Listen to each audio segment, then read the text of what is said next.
Hey everyone, welcome back to the Hoop Show. What is it, Monday night? I've got no idea of the days at the moment because it is school holidays. It's New Year's Day, though. It's New Year's Day. It's Monday, New Year's Day. It's all that really matters. And I'm going back to work next week. Welcome, Paul, to another episode of our summer series. This will be our, I don't know if we should read out the numbers because it might depend on when we put these out, but we've done about a half a dozen so far. And it's been good fun. I'm liking the sort of the loose format, Paul. How's your break been? Did you go hard last night for New Year's Eve? Or did you have reasonably tame? I didn't go as hard as the Melbourne Stars did. I was pretty happy with that as a Stars fan. So, Big Stoin finally did something this season. Stoin, finally. He's no. Well, I don't say finally. I don't like the Stars, but I keep wanting them to move those Renegades clowns. Move those Renegades. We'll move the Renegades to Geelong. But anyway, it's not a cricket show. I'm glad you had a. Stay tuned for next year where we create a cricket show.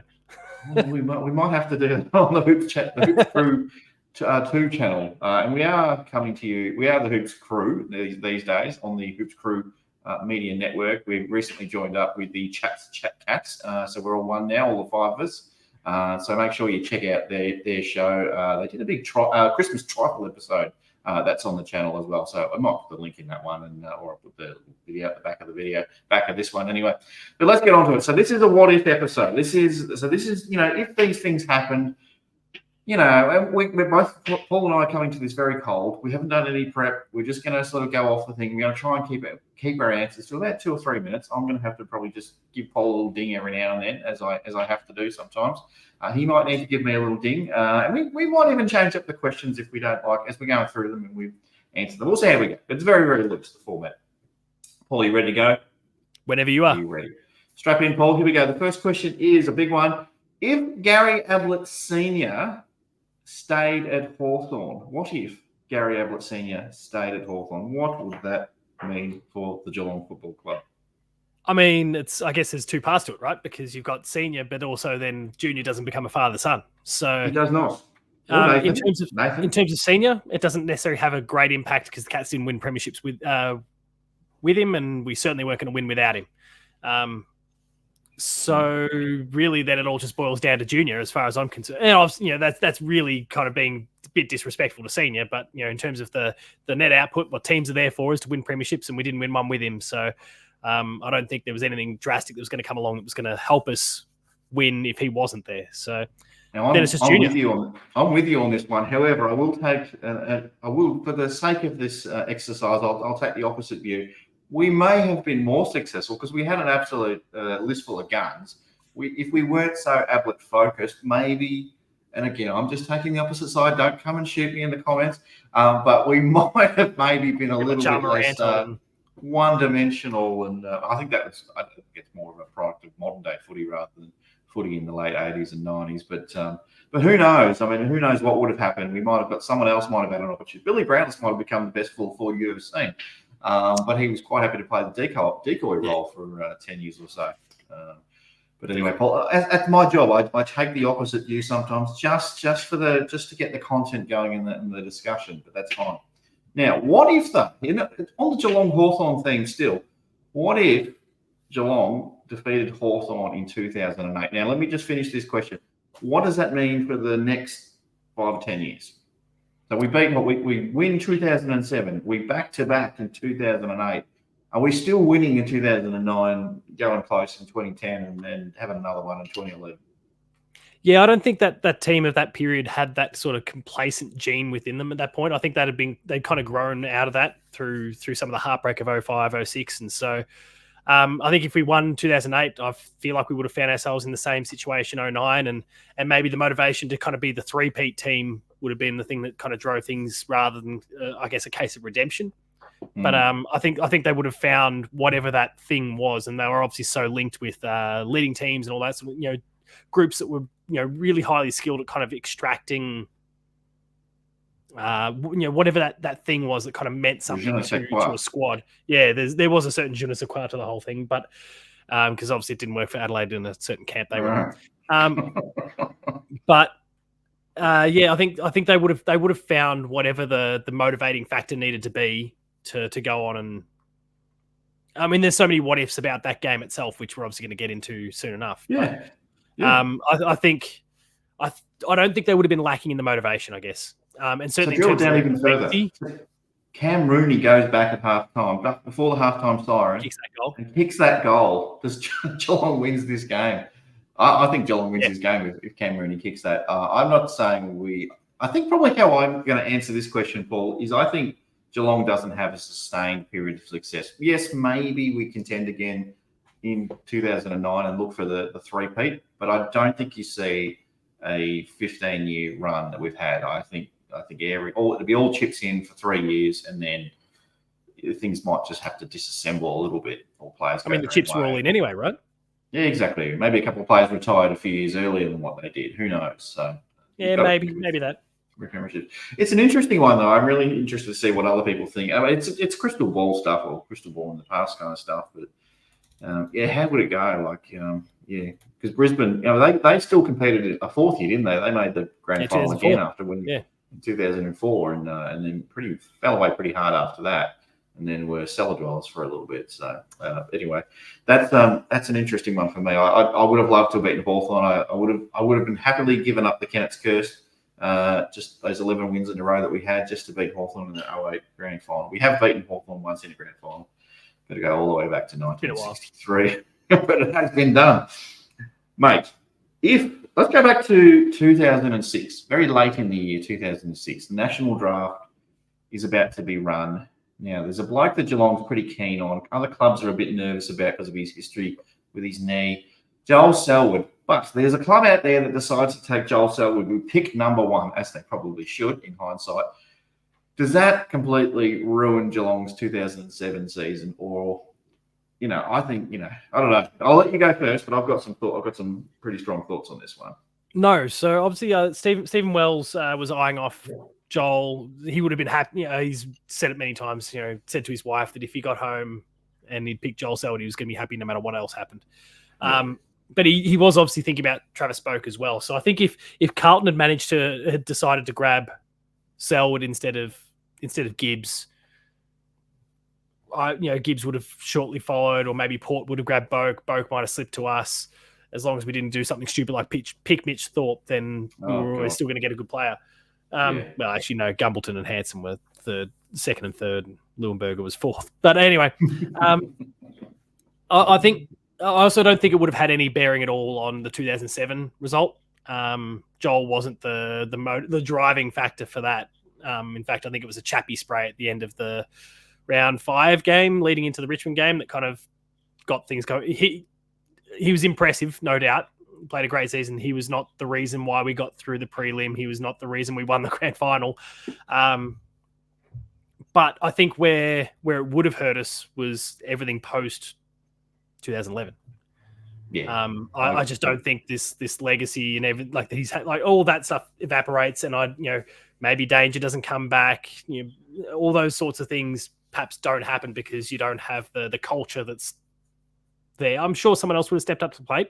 Plenty of fantastic leaders still at the Cats when Joel became captain, but maybe things might have just fallen off a cliff a little bit more in his absence, and so 2022 perhaps wouldn't have happened. Yeah, well, definitely don't think that would have happened.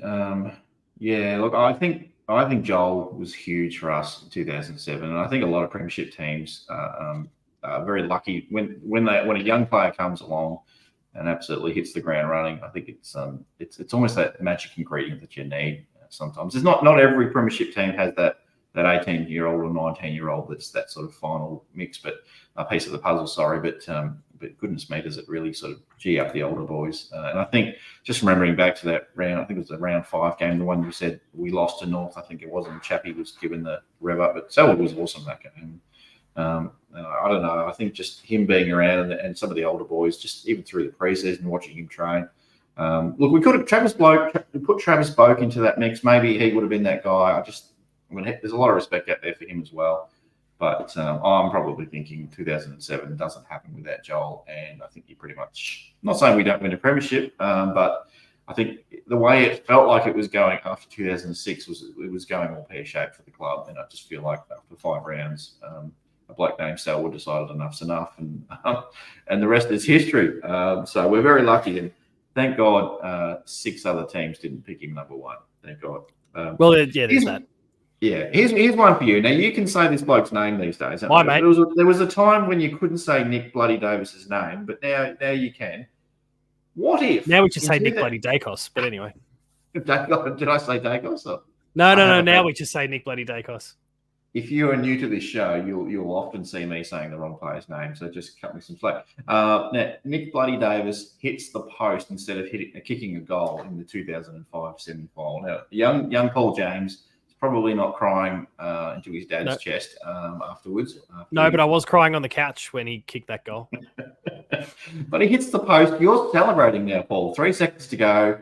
Well, you're a bit nervous from the kick out because there's a point, and we've got anything could happen. Anything could happen. You could punch someone and there's a free kick. Could be anything. Yeah, true. It's someone's deck, someone behind play. That's a bit. I mean, Cam was still prone to it at that point in time, so you never know. Yeah, true. But you have to be feeling a little bit confident, surely. Oh yeah, no, I was. We would have been. We were home, so if he missed, but not to be. And Nick doesn't come on the show too. Well, no, Nick doesn't come on the show. For no reason.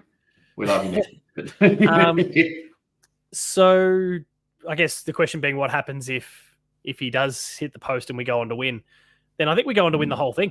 I reckon we do. Yeah, we were pretty well informed going into the finals period at that point. It was kind of a bit of a late surge for the Cats. We kind of a bit flaky early in the piece, but really started to come home late through the season there.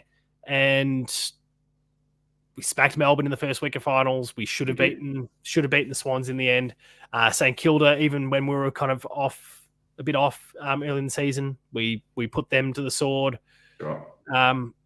I think we would have had them covered. So then you go on to play the grand final against West Coast, where obviously that was a pretty epic grand final, and a lot could have and should have gone wrong. But it would have been the Victorian team versus the interstate team, and West Coast still weren't doing the travelling thing overly, despite their brilliance, still weren't doing the travelling thing especially well at that point. I reckon we might have gotten it done.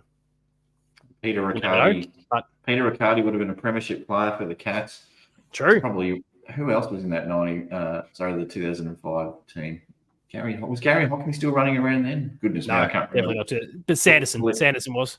Get you to do some research. The semi was his last game. Sanderson, yes, that's right. Sanderson and Riccardi were kind of the old hands that were still there. Yeah, Riccardi played in 2006, but I think Sanderson's you're right. Sanderson. Yeah, he was done. Yeah, that's it. The last of the old crew. It did break our hearts, that one. So, all right. What if Brian Cook stayed at West Coast, never came to Geelong? Frank Costa didn't twist his arm and get him to come to Geelong in the year 1999? I think it roughly might have been around that time anyway. Does Geelong still exist? That's not part of the question, but I guess it's an add-on to the question. But what happens to the Cats if Brian Cook doesn't come? I don't think the flag happens. The flags happen. 7 or 8 years later. I feel like it was the force of Bomber, of Cook, and of Costa that actually made it happen. I think if you take one leg of the 3 out, it probably doesn't work. Especially with Cookie and kind of the history he's got within different clubs. I mean, obviously did a great job over there with West Coast. Amazing job with us. And even at Carlton, you're already seeing things starting to shift and change. And I hear rumbles out of there, and the behind the scenes stuff is a lot quieter. These days, success kind of helps, but exactly, a bit more stability there. He's bringing that stable, constant hand. So I feel like maybe the premierships don't happen, but I don't think the club folds or any of that sort of stuff. I know there were some alarm bells ringing at points in that period, but no, I don't think the club folds, because I think the AFL looks and goes, no, we need to keep this club alive. They're the country representing team. I was a bit younger back then, as we all were, but I remember being very, very concerned about the health of the club at the turn of the millennium, 2000, and then going along and buying memberships. And as a young fella, it was quite expensive for me to buy a membership at that age. But I was really worried that Geelong might not exist anymore. And we'd seen the departure of Gary Ablett Jnr. and just things were looking terrible for the club.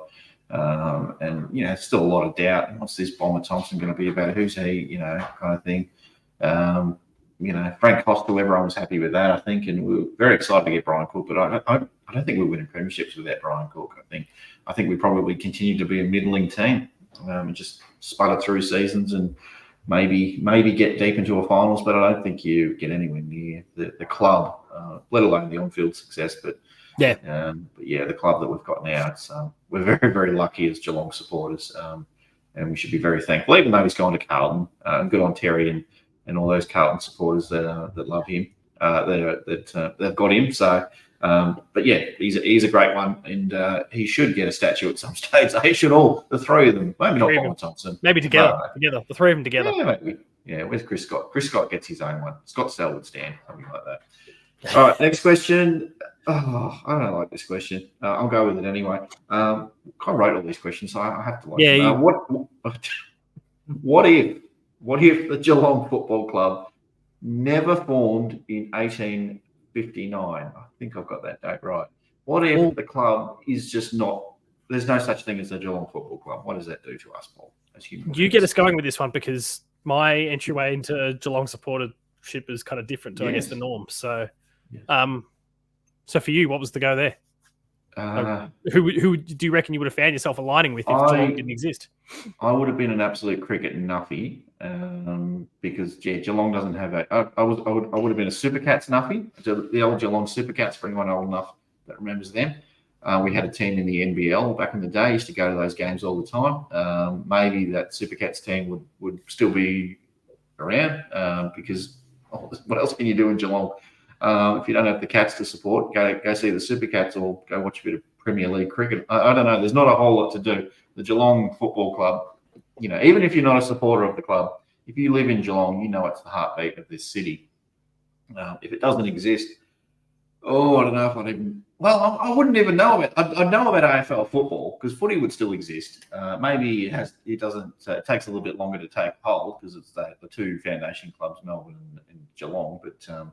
Eventually, I'm sure it would take hold. Yeah, but in that case, there's the assumption that Melbourne and I don't know Essendon, Carlton, Collingwood, Richmond, whoever it happens, it just becomes another city-based team. But like suddenly the Geelong city is not represented. Well, I mean, footy obviously still exists. I think you're still going to find your way to footy because it's not like people in Bendigo or Ballarat as other Victorian regional centres that exist. Footy is still strong in each of those towns, and they all support a Victorian-based team, or largely support a Victorian-based team. Who do we support? Probably the Bulldogs, I'm guessing. I don't know. If I'm on this side of town, I'm probably supporting the Bulldogs out in the west. Yeah, it kind of makes sense. And mine's just weird in the sense that, the reason I'm like, I didn't pick a team. It was absolutely chosen for me, and that was all because my granddad played for him. And so, I never had an opportunity to kind of contemplate or decide or look around. That was it. It's in your family. It's kind of in your blood. You got to go there. So I have no idea. It wouldn't be Hawthorn. I think I can speak for you and say it definitely wouldn't be the Hawthorn football. Well, it could well have been though. Like it. No, I'm saying it's not. If my granddad went, if my granddad would say draft, end up playing for them rather than Geelong because Geelong didn't exist. Well, can you imagine? I feel like it just would have been a case of whichever team he went on to play for was the team that I would have then ultimately supported because that's all I would have known.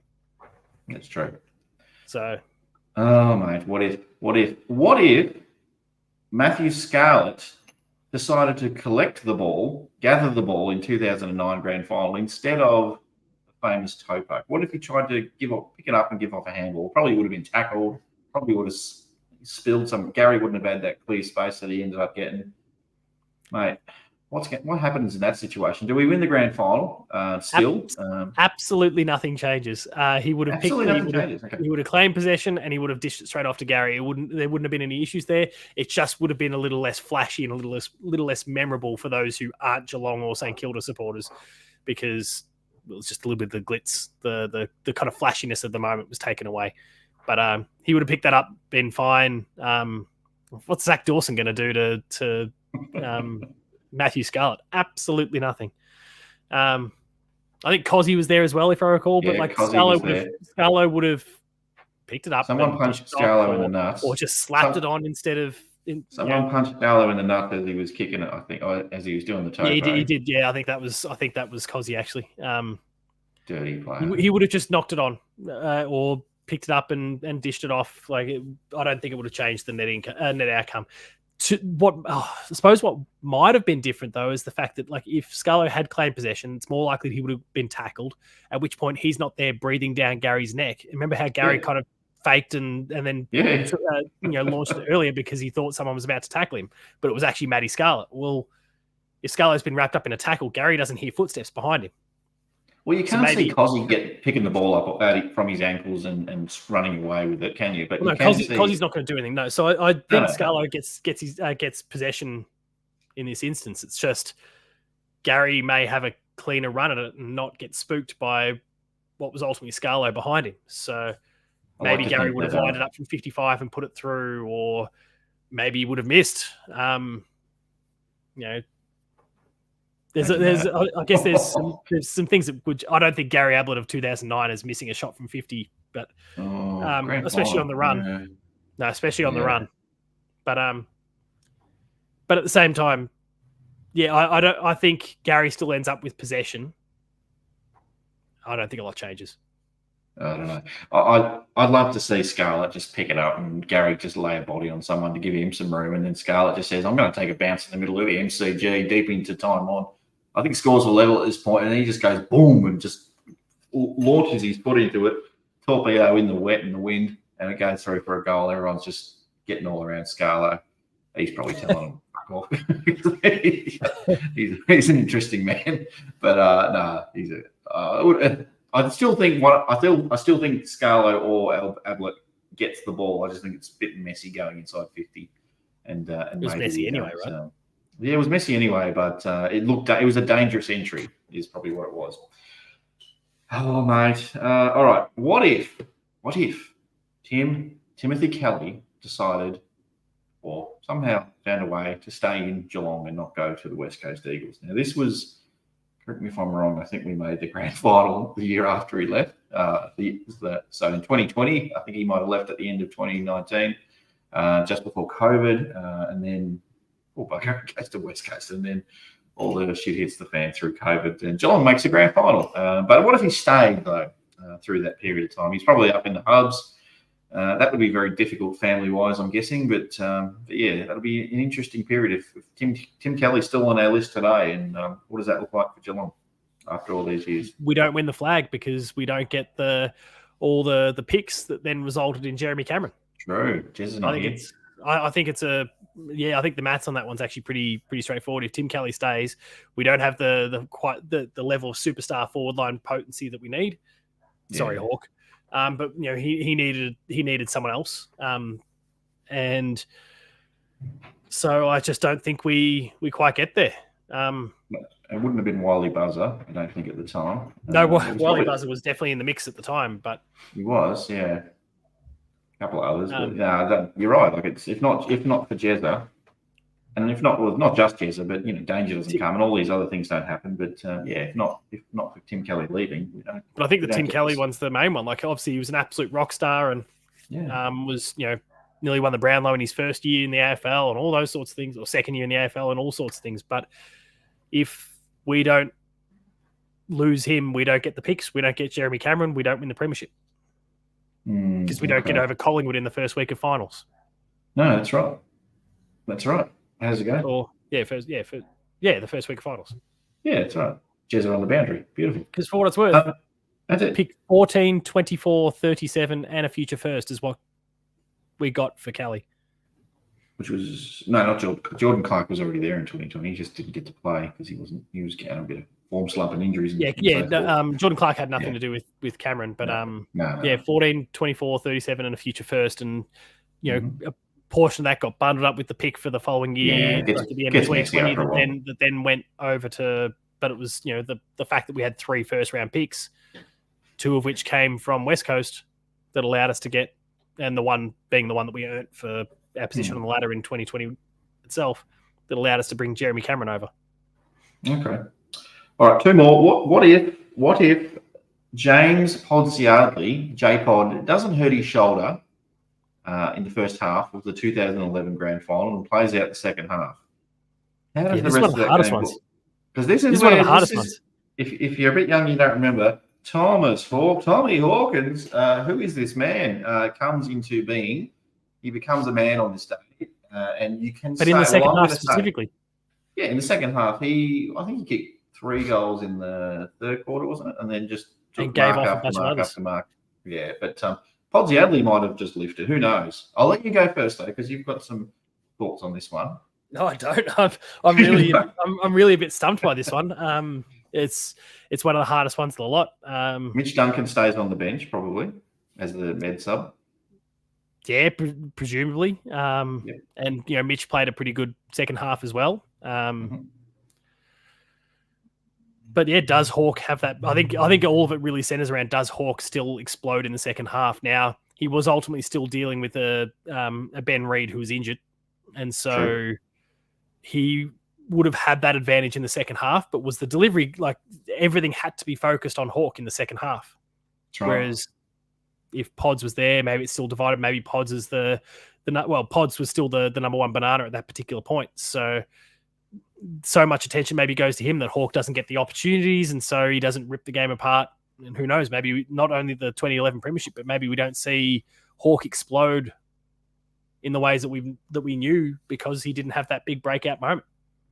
Yeah, maybe the following year it doesn't happen, because that's really given him the confidence. I mean, you could say maybe it's not one game, but sometimes that's all it takes. He played a pretty solid final series all up, but he did, yeah. But that was the big moment. But maybe, in 2012 he doesn't then kick the goal after the siren against Hawthorn, my personal favorite AFL moment still. It's I don't know. I think it's a really complicated one. One of my favorite AFL moments. One of the more straightforward ones, but it feels like one of the more complicated ones. It is a great moment, that one. This one doesn't involve Geelong, but it was when Malcheski kicked the goal for Sydney against Hawthorn on the grand final, and put it to bed. And I was like, oh, thank you very much. That was lovely, but they did win 3 premierships after that. Mate, yeah, Hawkins. I don't think he becomes a 300 and nearly 50 games nearly. I think he is anyway. If he's not already there, he doesn't win Coleman medals. He doesn't win 3 premierships. He might just continue to be that guy that just didn't quite make it. And there's a lot of those. There's a lot of big guys that are like that. They look good, and they just, maybe for whatever reason, they just can't put it all together. I don't know. Pods probably. Do we win the grand final? Maybe it was a close game up until a few minutes before 3/4 time. It's a fantastic game, that one. Put it on the DVD or the.